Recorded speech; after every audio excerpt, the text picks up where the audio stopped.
लग्नघरात बँडबाजा वाजत होता, रोषणाईने असमंत उजळून निघाला होता आणि आनंदाच्या वातावरणात वधू-वर पक्ष एकमेकांच्या कुटुंबासोबत धमाल करत होते. वरमालेचा कार्यक्रमही मोठ्या उत्साहात पार पडला, पण त्यानंतर जे घडले त्याने साऱ्या लग्नाची मजा एका क्षणात मातीमोल केली. सप्तपदीसाठी वधू मंडपात यायला तयार झाली आणि अचानक ती घरातून गायब झाली. उत्तर प्रदेशातील उन्नाव जिल्ह्यात हा अनोखा प्रकार समोर आला आहे. या भागात राहणारी एक नवरी वरमाला होताच आपल्या प्रियकरासोबत पळून गेली. त्यामुळे बिचारा नवरदेव वरात घेऊन रिकाम्या हाताने परत गेला. उन्नाव जिल्ह्यातील पुरावा कोतवाल अंतर्गत अजयपूर गावात 29 नोव्हेंबर रोजी हा प्रकार घडला.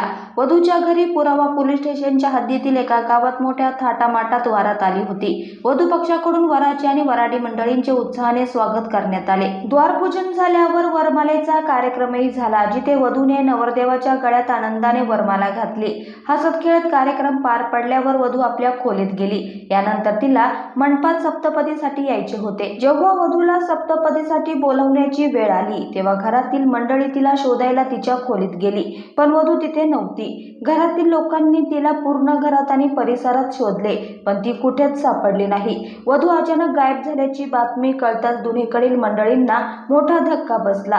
क्षणभर कुणालाच काही कळेना. काही वेळात सत्य समोर आल्यावर लग्नाच्या आनंदी वातावरणात क्षणात मातम पसरला.